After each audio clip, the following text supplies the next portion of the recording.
Pete Pardo here from Sea of Tranquility. Welcome to a very special episode of the show. We got two very special guests from a very special band that we're hearing a lot about lately. Mr. Jeff Plate, drummer from Savatage, Chris Caffery, guitar player from Savatage. Yes, we could say Savatage once again. Welcome, folks. How are you? Good to see you, Doing Pete. great. Always Same good. It's here. funny because you pointed to me in the position where Jeff was, and yeah, Jeff in the What position I'm where I looking at, was. Jeff is next to No, me. Jeff is below you on my thing. So you're like, I'm here with Jeff. We are one and the same. Yeah, yeah, Yes, exactly. exactly. Well, it's good to talk to you both. And, Chris and I know each other for 40 plus years. And I think I can think I of at thought it least was a dozen. 20. I can think of at least a dozen times over the last decade and a half or so where I've asked Chris privately, so anything going on with Sabotage? And he's either like, I can't really say, or no, there's nothing going on right now. Well, now we can say and we can talk about it. So we've got the cat's out of the bag. We got a whole bunch of live dates starting what in April and into June, and we'll have you guys talk about that coming up. We got festivals and things like that. There's talk of a new record, all this sort of stuff. So I'm happy that we can finally talk about this. So I don't know which one of you guys want to start off when that day was where you finally knew, all right, shit's moving forward. Now we can kind of resurrect this band once again. Well, Chris and I have been together for 30 years, so these conversations have been going on between us for a long time also. I think there's always been conversation, like you said yourself. There's a lot of people that have been curious and asked questions about what was going on and this and that.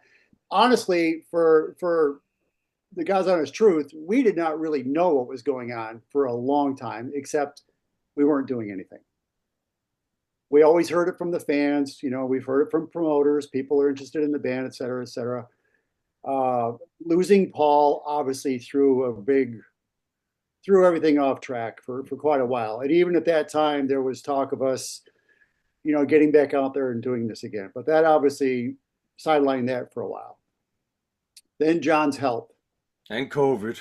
and COVID, but throughout all this, the fans have just never given up on this band, and rightly so. It's great music, great lyrics, great stories. I mean, every version of this band has been fantastic.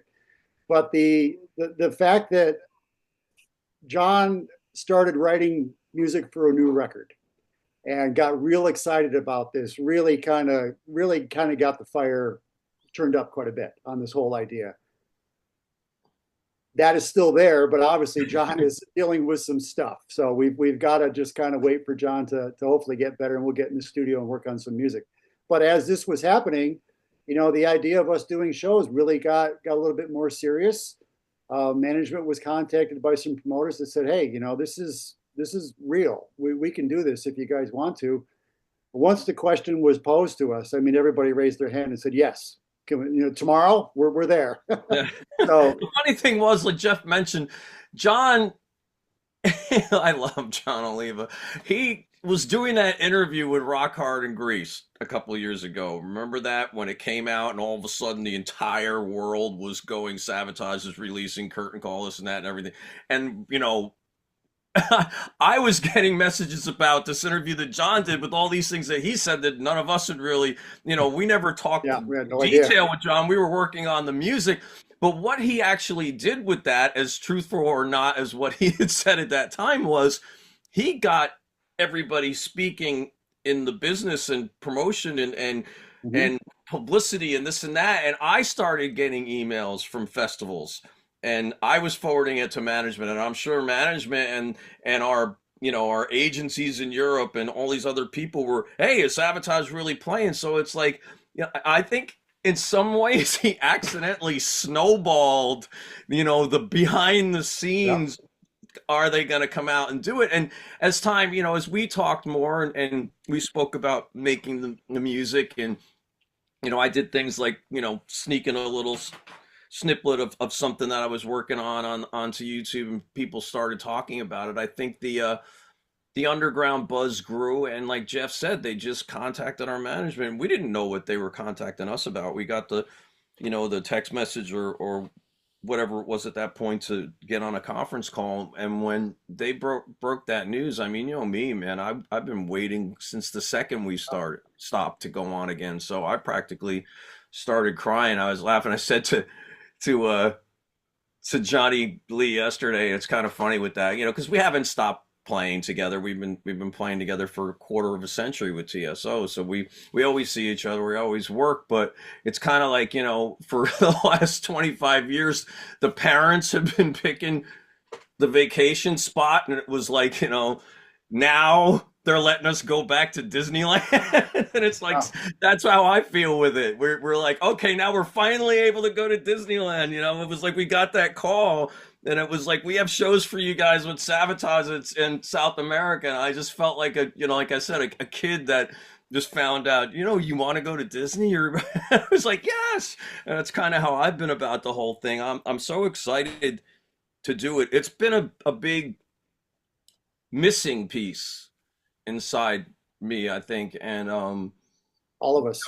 I think it levels you out to where, no matter what's going on business wise or whatever, you're not, you're able to balance your emotions a little bit better now. No, it's like you feel more whole, and you're able to kind of like, flush out some of the things that might have made you, react to the fact that you weren't playing, and frustrated that you couldn't in some ways, because, it was that important of a part with us. I mean, we are blessed with the TSO tour. It's the greatest rock show inside an arena ever. And it's fun, and we do it every single year. But there was also, a part of how it felt to be traveling around and playing those festivals, and being with these guys on that stage, and just walking up there, and the power of playing songs like Mountain King and Gutter Ballet in front of those people and those fans, and that whole thing. I mean, it's like I said, I think a full circle of all of us as musicians. And we played in other bands, and they were great bands, and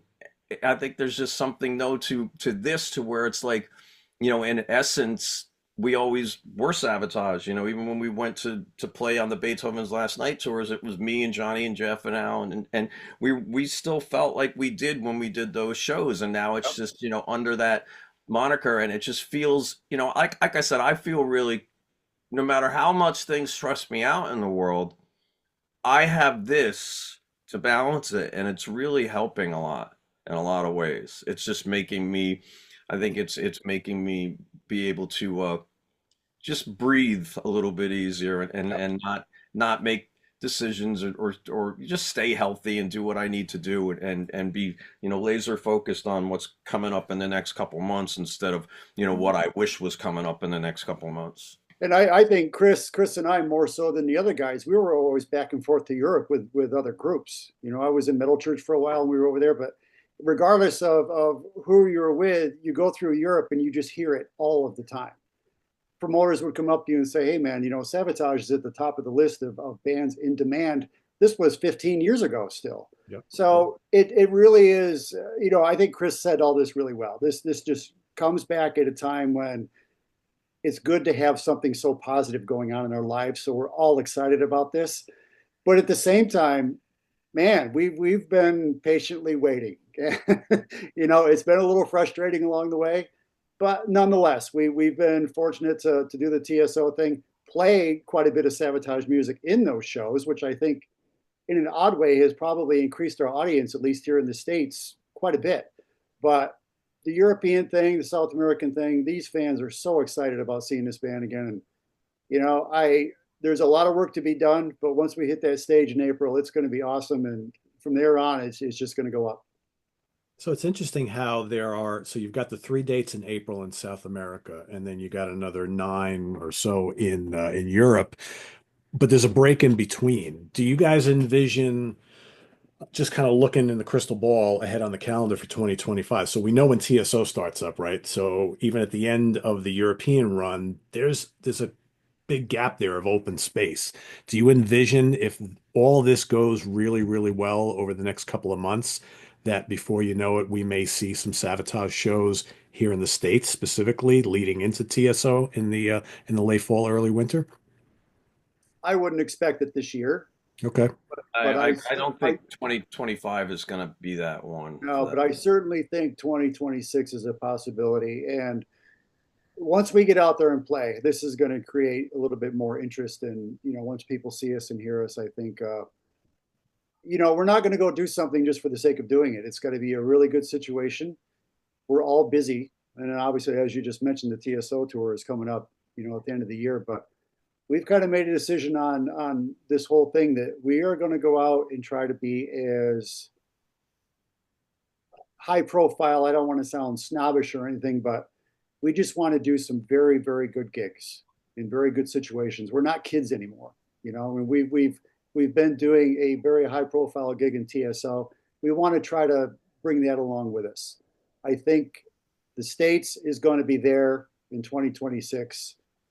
If something really Yeah, we're significant not going anywhere. We've been waiting long Yeah, enough, and you right? also got to remember, exactly, Pete, neither like are we. That's the thing. If we were looking at doing things in the States after that, we're in March, so you're not going to be booking Savatage just because there's time. You're not going to book Savatage in September and October. I mean, we're in preparation for TSO at that point. So it's like, it's not just when we start playing with TSO. There's months before that where the musical directors get together, and it's the same management working with both. So it's like, they get into that mode there. It's like, it's not realistic. I don't even think for us. And maybe if somebody said, "Hey, there's one huge show going up here, if you guys would play," but I mean, I'm not saying that's going to happen. It'll be like Chris Caffery says Savatage is doing one huge show. No, I didn't say that. I'm just saying that there would be a possibility. That's the only thing I could see being possible. Yeah. Touring would be way too much to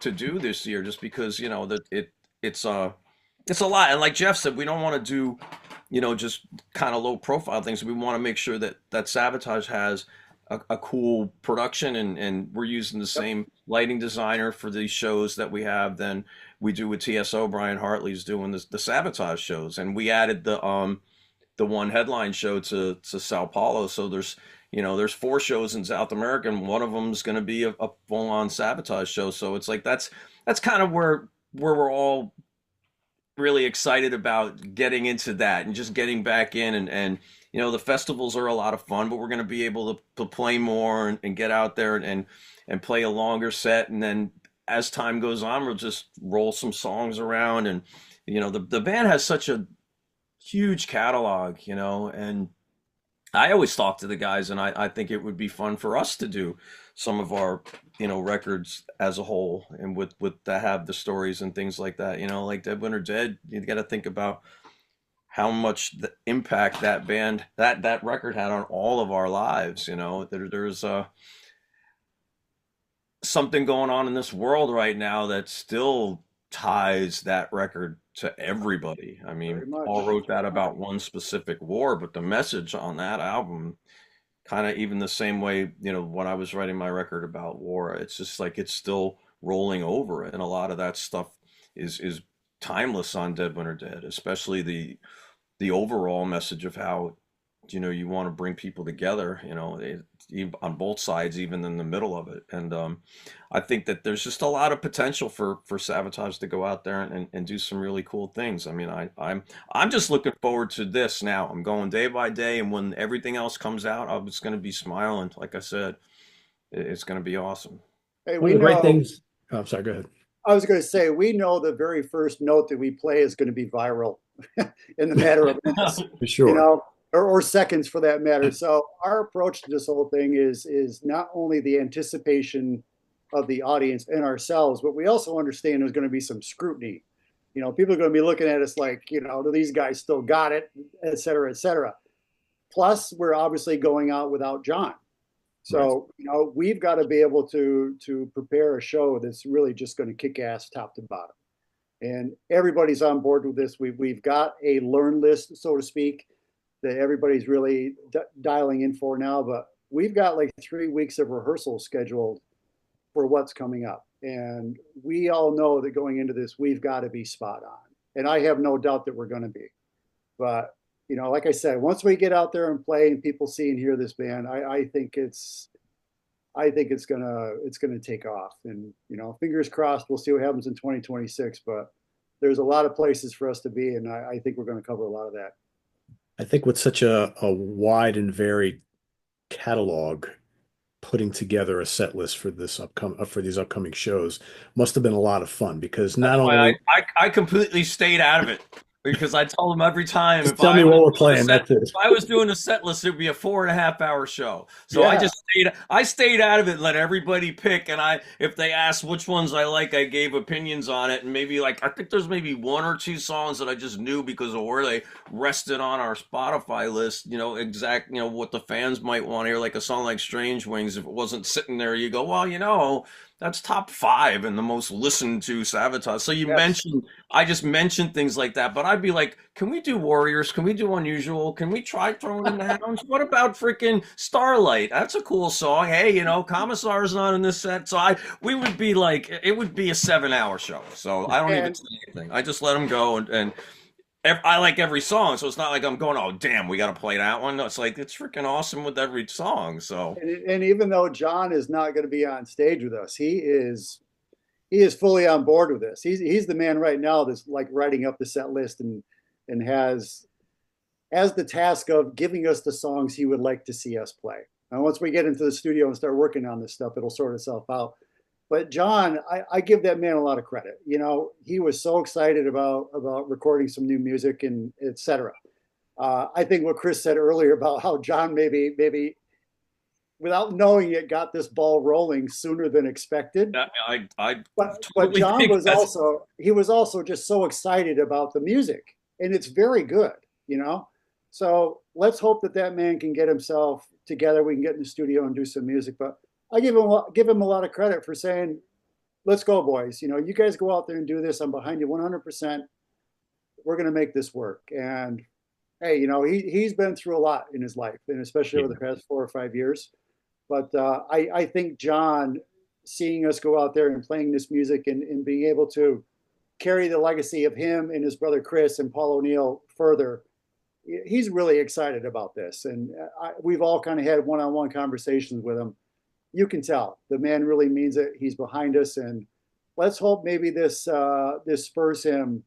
This encourages him, or he just gets so motivated to get better. he Hopefully, wants to be there. John absolutely. Oliva wants to be there, and that's And we all want him to be there just yeah, equally as exactly. So bad. it's like Jeff said, I think if there's any kind of motivation to make that happen, when he sees that Yeah, we're doing these shows and stuff like that, I think that Mountain King's a strong guy, man. He's been through a lot, and he's the Mountain King. That's he's all I gotta say. I looked at him in the hotel before we were leaving Omaha at rehearsals, and I had to actually, help him to his hotel room. And the last time I saw him in Florida a couple of weeks ago, he was walking on his own. He was already a lot better than was when I saw him two yeah, months ago. But I said to him, I said, I've never done anything Sabotage related without you, and he looked at me and we were going through some things and bawling our eyes out, whatever. And he just said, would you go play this fucking music? yeah. And that to me was like, that's all I need to hear. It's if what we're doing is okay with John Oliva, then personally, I think if it's not okay with you as a Sabotage fan, like on every level, then you aren't really a huge fan of John then, because it's like he's asking us to do it. It's what he wants. I mean, he's trying to work on his He's the health. founder, he's the creator, right? He should This be That's more exactly. continues concerned his about legacy. people should be more concerned about John Oliva's health Yep. and John Oliva himself than as to whether or not Savatage, under the blessings of John Oliva, is playing with John Oliva or not. And I'm at the point now where I've stopped even responding to it, because some of these things, like I said, I'm happy we're playing. I don't have the negative energy at all, but that's the way I feel about it. Yep. Worry about John and be positive and let John see that the decision for us to do what we're doing is a positive thing. Don't make him, don't talk down on his own decision and then tell me you're a John Oliva fan. It's like, that was John. What's what John wants us to do? Back him and be supportive of him and us, and you'll see him back out there with Uh, us. That's the way I I, look at it. I think I can speak for all of us, and John included. The disappointment of him not being there is real. but the excitement around the reaction to this band going out and playing again has just been, I wasn't expecting this, to see how excited and how well these shows are selling and how people are, they can't wait to come see us again. But as you mentioned, this is John's band. You know, he has seen a lot of people come and go. I mentioned before, I'm like one of the new guys, and I've been here for 31 years. You know, Zach Stevens has been singing this music since 1993. Yep. Yeah, we have. Now, I think Zach, Johnny, Jeff, and Al have 170 years in Savatage, and then people are like, "Well, we need more original members," and I'm like, "Okay, well." Johnny said yesterday because the guy was asking us, saying, "Well, people were saying was Savatage without John," and then Johnny just came right out and said, "Well, I did the Edge of Thorns tour without John," so it was yeah. kind of like, it's one of these things where he's there and he was there on the Edge of Thorns record. He's always there. It's the Hey, mountain. It's kind of the same way like Paul. Well, Paul is as big of a member of the TSO band, bigger than all of us. It's his band, but he's not on the stage. He could be at as many shows as he could when he was alive.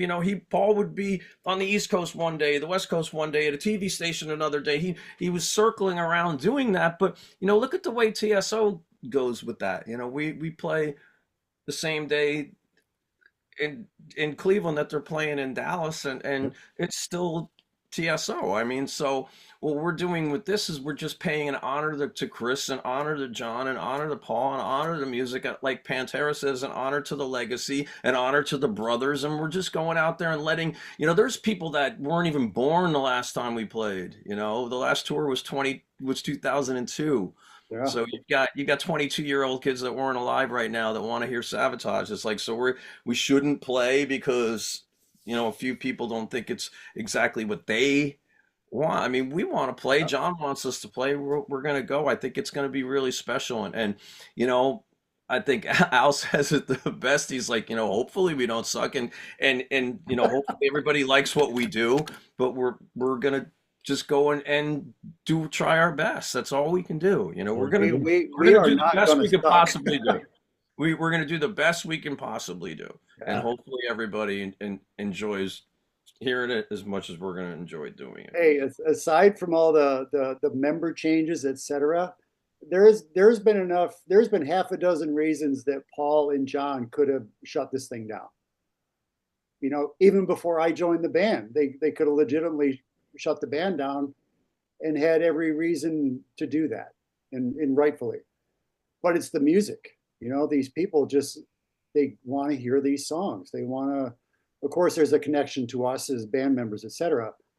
But it's the music. I mean, when I went out there on the Handful of Rain tour, it was John was a sideman, and Johnny was like the veteran guy on stage. It went over well. And then once the Dead Winter Dead thing happened, that all changed again. But it's the song, it's the music, Paul's stories, Paul's lyrics, all of that. It's connected with people, especially in Europe, especially in Germany. It's connected with people in a way that's like, it's magic. When you're on stage in front of these people, it really is something. It just sends chills up your spine to see the look on their faces, singing every word to every song. It's awesome. It's awesome. I can't wait to get back over there. I have a theory about this too, Pete. There's a small theory I have inside this when I listen to some of these people talk. And the one guy said, well, the fans are saying they would be going out there and there isn't any original member. And I'm like, aha, aha. It all depends on where you place your little dot on the timeline. Because before 1987, Savatage was a four-piece band. Insert Chris Caffery as the second guitar player of the band. So I'm the original Chris Caffery, and I'm coming in as Chris Caffery. So it's like I'm looking at, I'm the original me. So you're getting that, whether that's worth anything or not. It could be worth 10 cents, but at least that was my little funny, thing about that whole statement. There's no original members, but wait, yes there is. Because I'm the original fifth Beatle. It was like I was playing keyboards and I was, going out there and playing guitar with them, and I was on the Gutter videos. There wasn't five people before that video, True. so I'm like, aha, I have They, you. they broke the mold, Chris. I think I Yeah, can vouch for that. they shot the mold maker. That's what- Yes, they did. Oh, I don't know. I give that mold maker a lot of credit. We've had a lot of good times, a lot of Yeah. laughs. I think the European fans are a lot more forgiving about that sort of thing. Here in the States, they're all about, original lineup and founding members and all that sort of thing. They get very hung up on that. It also has to It's do the with what music. people, it has to do a lot with how much time people spend speaking about it and engaging on it on the internet as well, too, which is a blessing for us to have fans that are that dedicated to the band. I don't care, it's like I'd rather have a fan that's out there complaining about me than nobody speaking about me. I mean, it's Right. like it's a blessing for us to have that. And I think you have places where it becomes more of what people have been doing, especially since the COVID thing, and everybody speaks and they interact and, everybody gets a reaction to what they say. And like I said, that kind of thing helps. It helps us too, because we learn what songs people like better, what, parts of shows they like better. So we're always looking at what people are saying, and we wouldn't be here without the fans. So it's not like we disrespect any single fan in any way, whether they hate Right. or love what we're doing. We wouldn't be here without them. So I think that some of those places like South America and these kids are they're living a different life than we had in America, especially when we went out on the Dead Winter Dead tour. I mean, we were talking to some kids that travel in from across the world, whether it be Egypt or Brazil, places we had not played yet, and they were telling us how Savatage saved their lives. That believe the lyrics for Believe saved their lives, and it was at that point that I understood exactly what Paul always meant about the impact of lyrics and how anybody he would say anybody can write a song about a car or a girl. It takes something really special to write a song that changes someone's life, and I think that that's where Savatage, where Paul and John Oliva, they kind of bounce along with the way, Freddie Mercury, when Queen was playing those giant stadiums, it was the smallest moments of those shows that had the biggest Impact. sing-alongs going on, Sure. the love of my life and things like that. I mean, you just, Paul's lyrics can be you, can be me, can be your father, can be your uncle, can be about your family, can be about your town, can be about your country. And I think that's the thing that he did that was really special. He wrote lyrics that identified to your everyday life and you were able to envision it. When we were listening to Maiden records and other records that were putting songs out about fictional characters, it was a different thing. It was awesome. We loved it. But when you escaped into that world, but the things with this kind of thing, it makes you cry. It make when you're hearing these songs, and it makes you. For me, I know I remember Chris and Paul when I'm playing this stuff, and I think about my family members and my friends and people I've lost, and as I'm playing through these songs, I mean, it's like you're so happy about playing, and you get these emotions, and you stop playing, and you're like, wow, it's like there's something really deep in what he did, and that connection is, I think, is why we have these fans. I have a family member that was recently in the hospital, and I visited, and the doctor was from Lebanon and a huge Savatage fan See that? who wants to fly to Greece to see the show in Saloniki. And I'm just like, and he's telling me how many people were Savatage fans in Lebanon, and I would hear that from the fans that would tell me there would be cover bands in Greece playing for thousands of people doing Savatage songs, and I see Savatage cover bands all over the world. I think that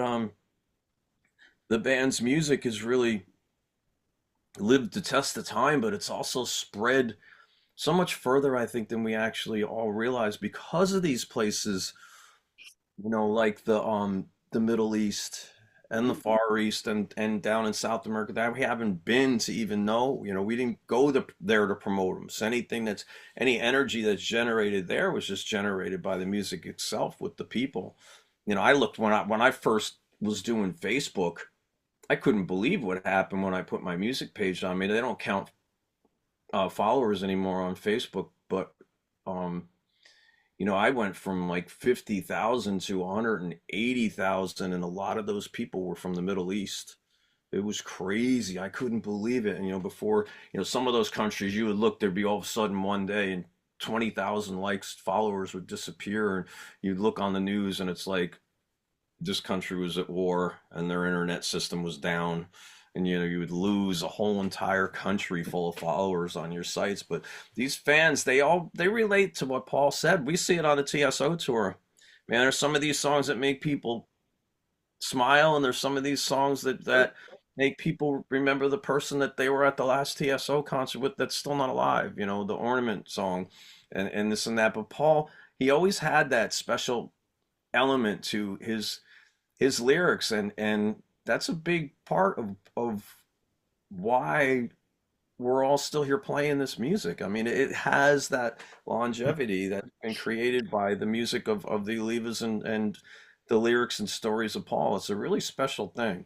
And And there's such an originality to it too. I yeah. mean, can you think of another band that like sounds like Savatage? You No. know, I think Yeah, the Paul band was is Paul was probably funny. influenced.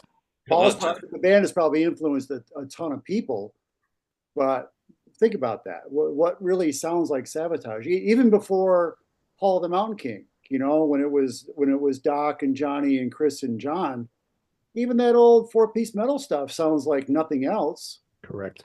I think there's a real sincerity to this music that it just, for whatever reason, people probably can't even explain it. It just connects with them. And then when Paul came aboard, lyrically, as Chris was mentioning, there's some stuff in there that, like, when you read these lyrics and really start thinking about it, it can really hit you pretty hard. I mean, these lyrics have gotten me through some stuff. Once I really dug into this and understood what was going on, like, oh yeah, he's speaking to a lot more than girls in cars and that kind of thing. Oh, for But sure. Yeah. but I think there's these songs and these albums have really resonated with fans over the years in a big way. yep. So much so that I think on this upcoming set of shows and even future ones, you guys could pretty much pick anything from any of these albums and throw them into the set list, and people will be really appreciative and happy to hear them, as opposed to other bands who have been around for a long time who play the same 10 songs at every single show, every single tour. You guys Well, would never need probably out of respect for Paul, we wouldn't do necrophilia. I think Though I would like to hear it. I would love to hear it. I understand that, but out of respect for Paul, it would always be the one where he would look at John and he would be like, "Really, John?" I remember the first time I saw Savatage, John announced that song, and I stopped in my tracks. It's like, what did he just say? And they broke into this song. It was like, And oh it's the my greatest freaking riff ever. It's Oh like, yeah, it's awesome. That's awesome. But Chris, and Paul Chris Paul never looked for what anybody said we should do. It's like when we did Gutter, nobody had piano in the music. When he did Streets, everybody was moving towards Seattle and Pantera. It's like he never followed, and he's been that way with everything. And you would say to him, well, Paul, people don't like that right now or whatever. He'd be like, well, not yet. He always had that positive vision about where things were going to go and what they were going to do. I mean, come on, the guy before, in like October of 1996, Paul O'Neill was discussing to me about when TSO headlines arenas. We hadn't even released a record yet. hadn't even played a show or anything. Yeah, I hadn't done anything. The record was the Christmas Eve and Other Stories was coming out in a month, and he's telling me about when TSO headlines arenas. Now that's, like I said, that laser focus I speak about, what I'm working on getting out with Savatage, but that's what he did on everything that he did. That's why when you went to a show, you saw him at every part of the arena, where he wouldn't be able to handle just being on the stage, because he wouldn't be able to go out and, complain to the light about something. He had to be everywhere, or go to the sound man and say, wait a second, I hear too much of this and not enough of that. So he had to bounce around the arena, and it was just like I never saw anybody have an idea and make it happen the way he could. And it was just like I said, that belief in him, and a huge belief in us. I mean, he really believed in us, and he stood up for us. And the difference between him and a lot of people, when you have somebody like that and you go on the road, when Savatage used to tour, he always made sure we were taken care of and that we were safe and that we had, you know, buses and hotels and if we couldn't afford to pay for things, he paid for them. It was never, you know, he had our back in every way, shape, or form. When we were doing videos, if we were going over budget, it came out of his bank account.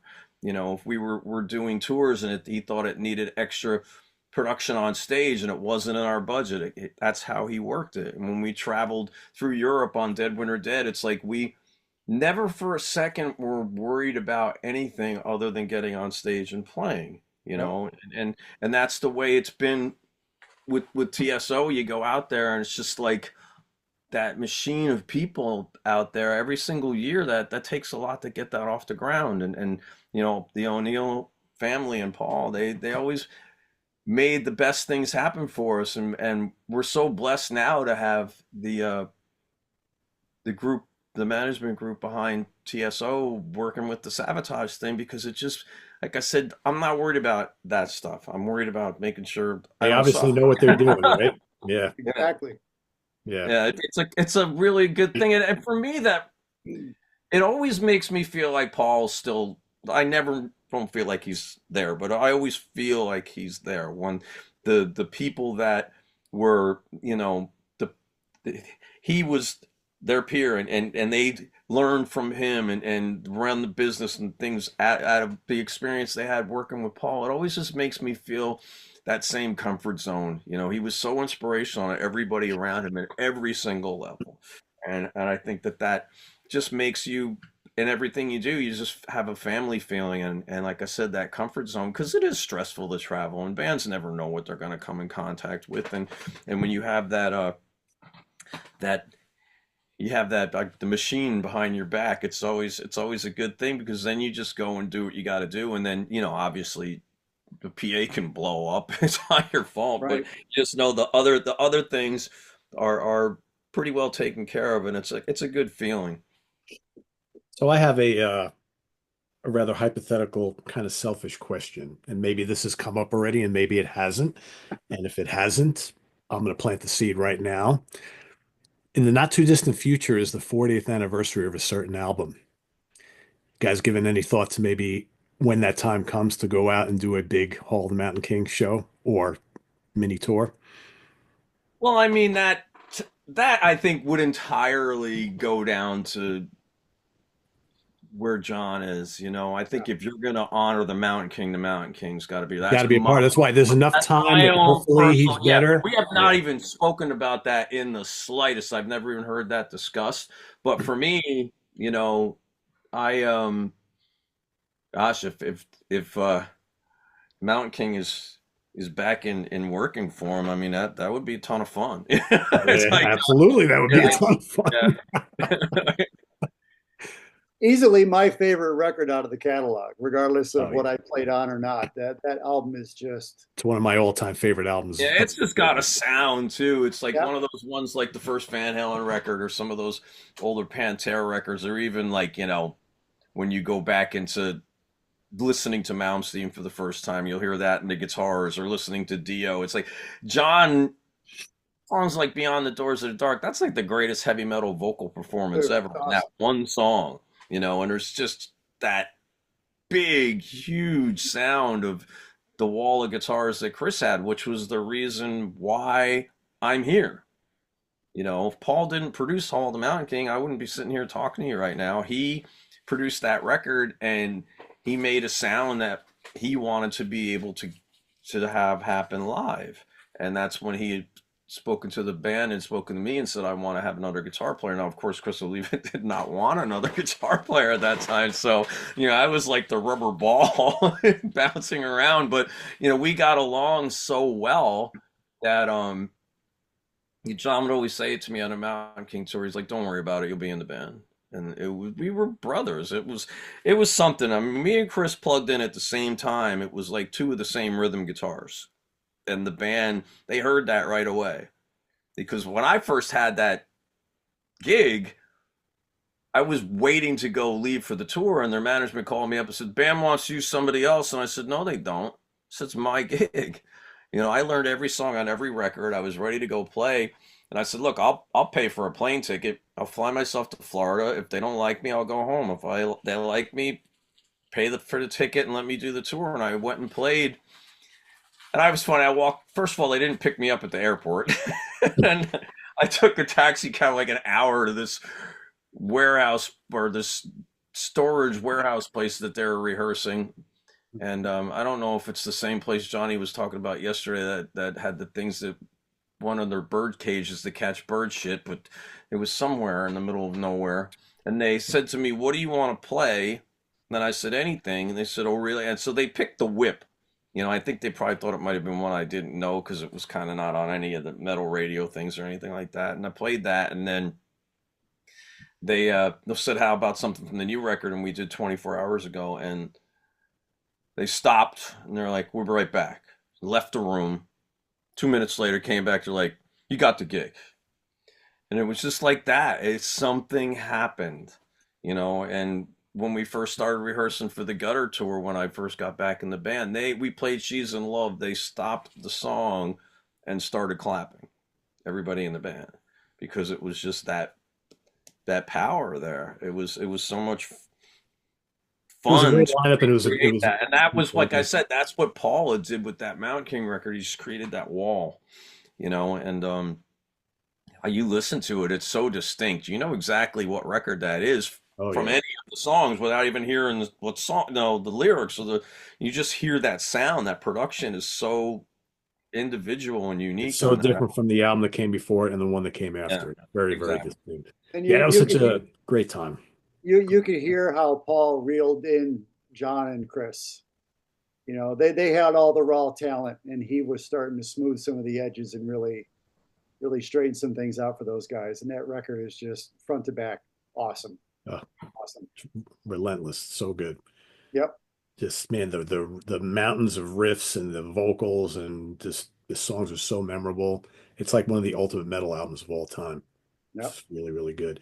And yeah, I mean, seeing the band around that time was great. And Chris and I have talked about it a million times over the years, but I still remember being, fairly young kid and going to see, it was one of the little side shows from that tour with Megadeth and Dio. It was Megadeth and Savatage at the Chance in Poughkeepsie, New York. And, the thrill for me seeing my buddy up on stage with one of my favorite bands at the time. And he's like over on the side of the stage, he's got his little keyboard and his guitar. And I'm sure it was a complete thrill for you, but it was such a great show. And so many of the locals from here went to that show and seeing, someone we know playing with this great Yeah. up and coming band. It was a thrill for everybody from this area. Really, I had really. just turned 19 at that time. Yeah, I just yeah, turned 19. It was only yeah. a couple I was months. 21, so yeah, it was, and I have sort of good memories, but it's a long time ago, and I'm getting too fucking old. So it's like part of me is like, how much do I really remember from that show? But I remember some things, and yeah, it was definitely cool, definitely cool.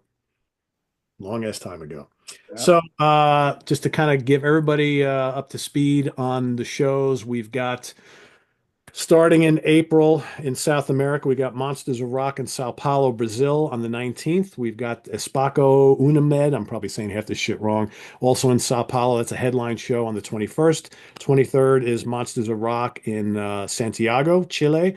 And then Europe in June the 13th, Into the Grave Festival in the Netherlands. June 14th in Germany. That's a headline show. We got a bunch of headline shows. 16th Oh, Shepherd's that Bush. Yeah, a whole bunch of them. that one, June, the Oberhausen one, I'm getting all these people start. Hey, I can't get into that show. Can you? Like, it's a room. You're They're 5 months sold away. I out. got people asking me to get in. I mean, it's a great busy schedule. I mean, you guys have some breaks in between, but we got Switzerland on the 18th, 19th in Germany and Munich. We've got Grass Pop in Belgium on the 22nd, 24th is in Milan in Italy, headline show, and then 26th Barcelona Rock Fest in Spain, and the 28th Rock Wave over in Greece. So Yep. a lot of We high have profile stuff there. there's an Argentina show too in South America. I don't know if you Oh, mentioned there that. is. Okay, no, I didn't see that. Maybe they haven't what I'm looking at hasn't been Yep. updated yet. Yeah, cool. So Yeah, it's the four events. 23rd is Argentina. I think 26th is Chile. Oh, so they've moved it around a little bit. Okay, gotcha. Well, I think Chile. So I think the Masters in Chile is the last one we do. I'm pretty sure. I can't. What do you see for the Chile date? What date number do you see? I'm not sure. Santiago, Chile is the 23rd. based on what I'm looking Okay, so then Argentina's the 26th, and then Okay, we're so at right after that. Okay, yeah. so So 4 days. So that's Baker's Dozen. We got 13 shows lined up. So if you're in any of those countries, go get your tickets if you can, if they're available, and go see the return of Savatage. And like both Jeff and Chris have said, John is working on writing new music. So we'll wait and see what happens with that. I know we're all looking forward to some new songs from the band, but I want to thank both of you. there's a ton of stuff though too, which I always say to people is kind of funny because, I know he'll leave and I know this situation, and he was like, well, on his one interview he did about it being the curtain call and the final thing, and it's like it doesn't really necessarily say which way that curtain's going, because I don't think there's enough. I think there's too much music for one record, and my hope is that we just called the curtain out to the cleaners, and There you go. we'll bring it back when we need it. So, Well, And it's been a now that long he's got time. more time, now that he's got more time, he's going to be writing more too. So There there's you going to be go. And I think if these shows go over really, really well, that's gonna be a jolt of positivity for him. And I sure. bet you'll see his creativity go really spike after that. Because it's been how many years since Poets and Madmen? Well, it was 2002 time. was the Yeah. last tour. 2002 was that year because we postponed the European tour in 2001 because of 9/11, and then we did Europe in the winter, and then we did a short run in the summer with Waters on guitar with Jeff Waters, and then we that was it until Vakken. So it's Yeah. been a while. Yeah. And mentioning, speaking of Germany earlier in that fan base there, these headline shows that we're doing in Germany are sold out. And they know the situation with the band. We haven't been there in all this time, but they cannot wait to see us again. And it really is so encouraging. It's got us all really excited about getting back over there. So It's great to see. pretty cool. Yeah, it's Pretty great to cool. see. Great return. I'm very happy for you guys. And like I said, hopefully in maybe next year, be able to catch you guys here. So we'll see. We'll see. It'll be here quick. Yeah, yeah, trust me, it will. 2024 was like the fastest year on record for me. Think about how fast it was from Vakken till now. That Yeah, 10 years, that's true. boom, 10 Yep. years. I mean, it's crazy. That is crazy. I can't believe it's been 10 years already. Oof, man. It's what happens when you get old. My mother warned me of this when I was a little kid. Oh yeah. She's like, don't wish for the summers or whatever to go by quick because as you get older, it's just, you'll want everything to slow down. She was absolutely 100% correct. So. Yeah. So best of luck to both of you. Thanks again for coming on the channel here. We really appreciate it. Savatage in 2025, folks. Go check them out and visit us on the web at www.seatranquility.org. We're on Facebook. We're on YouTube all together all the damn time. Please subscribe if you haven't already and click on that notification bell so you get alert of all of our content as it posts. And please do hit the like button before you leave. For Jeff Plate and Chris Caffery, I am Pete Pardo. Thanks for watching. Go Savatage. We'll see you real soon. Take care, guys. Pete. Bye-bye. Thanks, Everybody Pete. soon. Take care, man.